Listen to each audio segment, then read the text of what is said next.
Bonjour à toutes, bonjour à tous, bienvenue sur Comics Party, j'espère que vous allez bien aujourd'hui. Nouvel épisode de notre série consacrée au personnage d'Infinity War, qui sort donc très prochainement au cinéma.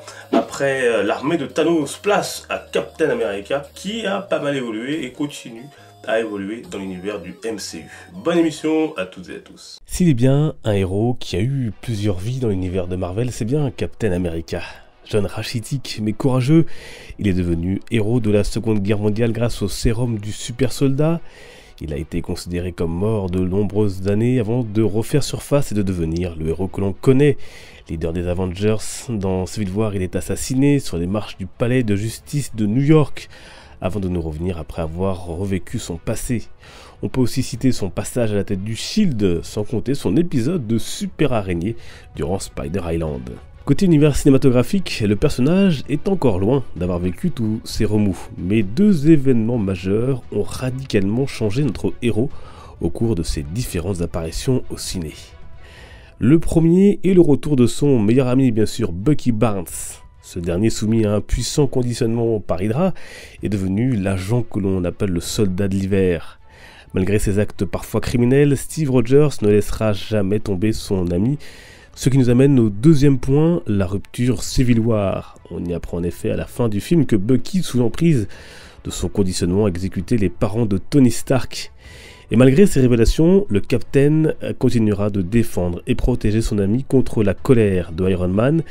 Jugé indigne de porter son bouclier par ce dernier, il finit par le lâcher. À la fin de ce film, il adresse une lettre à Tony, dans laquelle il indique que si on a besoin de lui, il répondra présent.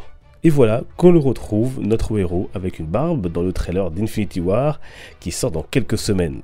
Une caractéristique physique et un costume surtout sombre qui laisse penser à sa période nomade. En effet, dans les comics, en 1974, Steve Rogers décide de laisser son bouclier à un moment où il n'est plus en accord avec le gouvernement américain. Mais grâce à une ruse, Hawkeye réussira à le convaincre de rester actif. Rogers prendra alors une nouvelle identité, celle de nomade.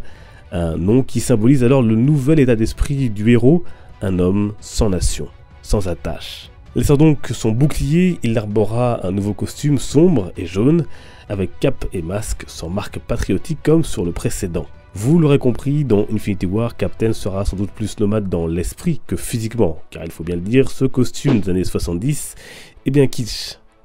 On ressent cette rupture avec les Avengers et le gouvernement à la fin donc de Civil War avec la fameuse lettre et dans le trailer d'Infinity War où l'on retrouve Rogers aux côtés de T'Challa qui demande à ce qu'on lui fournisse un bouclier alors que le Wakanda va ou est attaqué par les forces de Thanos. Et donner un bouclier à cet homme.